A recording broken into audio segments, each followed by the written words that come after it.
കോർപ്പറേഷനിൽ അവിശ്വാസ പ്രമേയം കൊണ്ടുവരാനുള്ള കോൺഗ്രസ് പദ്ധതി വിജയിക്കുമോ? നീക്കം തിങ്കളാഴ്ചത്തെ കൗൺസിലിൽ അവിശ്വാസം അവതരിപ്പിക്കാം. LDF പിന്തുണയ്ക്കാതെ പ്രമേയം കൊണ്ടുവരാനുമാകില്ല. ഇതുവരെയും നിലപാട് പറയാതെ CPM. BJPക്ക് കോർപ്പറേഷൻ ഭരിക്കാൻ കഴിയുന്നില്ലെന്ന് KS ശബരിനാഥൻ. സുഗതന് സത്യപ്രതിജ്ഞ ചെയ്യാനായില്ലെങ്കിൽ സ്വതന്ത്രരുടെ നിലപാട് നിർണായകം.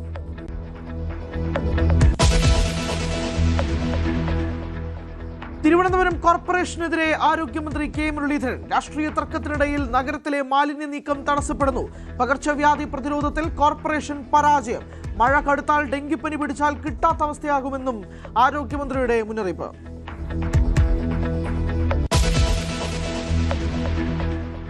അങ്കണവാടി പ്രവർത്തനത്തിന് മാനദണ്ഡം പുതുക്കുമെന്ന് വനിതാ ശിശുക്ഷേമ മന്ത്രി ബിന്ദു കൃഷ്ണ. തീരുമാനം റിപ്പോർട്ടിന്റെ അടിസ്ഥാനത്തിൽ. സർക്കാർ നടപടി കൊച്ചിയിൽ 3.5 വയസ്സുകാരി അങ്കണവാടിയിൽ ലൈംഗികാതിക്രമത്തിന് ഇരയായ സാഹചര്യത്തിൽ.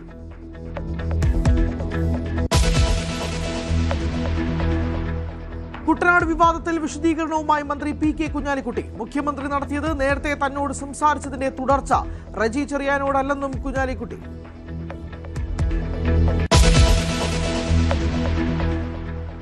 ശബരിമല സ്വർണ്ണക്കൊള്ളയിൽ നിർണായക നീക്കവുമായി പ്രത്യേക അന്വേഷണ സംഘം. ഉണ്ണികൃഷ്ണൻ പോറ്റിയെ വീണ്ടും ചോദ്യം ചെയ്തു.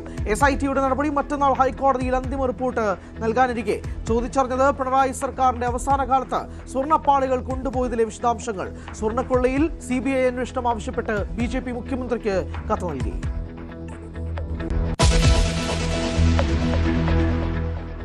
തിരുവനന്തപുരം ആറ്റുകാലിൽ 27 വയസ്സുകാരി വീട്ടിൽ തൂങ്ങി മരിച്ചു. ശരീരമാകെ മർദ്ദനമേറ്റ പാടുകൾ.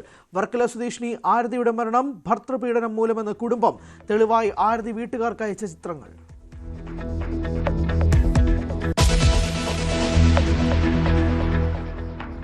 വള്ളുവനാട്ടിലെ പ്രധാന ഹിന്ദു തീർത്ഥാടന കേന്ദ്രമായ തിരുമാന്താംകുന്ന് ക്ഷേത്രത്തിലെ ഭരണാവകാശം പാരമ്പര്യ ട്രസ്റ്റ് ഏറ്റെടുത്തു. ഇനി ചുമതലകൾ വഹിക്കുക ട്രസ്റ്റി MC ശ്രീധരവർമ്മരാജ. നടപടി ഹൈക്കോടതി ഉത്തരവിന്റെ അടിസ്ഥാനത്തിൽ. വിധിക്കെതിരെ സുപ്രീം കോടതിയെ സമീപിക്കാൻ മലബാർ ദേവസ്വം ബോർഡ്.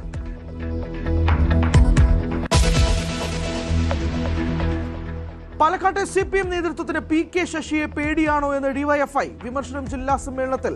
ജില്ലാ സെക്രട്ടറി അടക്കം നിരന്തരം അപകീർത്തിപ്പെടുത്തിയിട്ടും പാർട്ടി എന്തുകൊണ്ട് അനങ്ങിയില്ല? ഭരണം പോകാൻ കാരണം പിണറായിക്ക് നൽകിയ ഇളവ്. DYFI പൊതിച്ചോറ് സംഘടന മാത്രമായെന്നും പ്രതിനിധികൾ.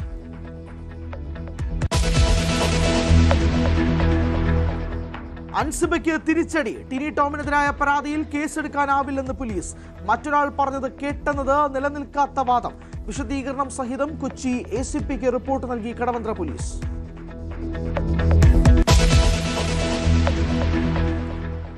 നടനും സംവിധായകനുമായ K ഭാഗ്യരാജ് ചെന്നൈയിൽ അന്തരിച്ചു. അന്ത്യം 73-ാം വയസ്സിൽ. വിടവാങ്ങുന്നത് തിരക്കഥകളുടെ രാജാവെന്നറിയപ്പെടുന്ന ചലച്ചിത്രകാരൻ.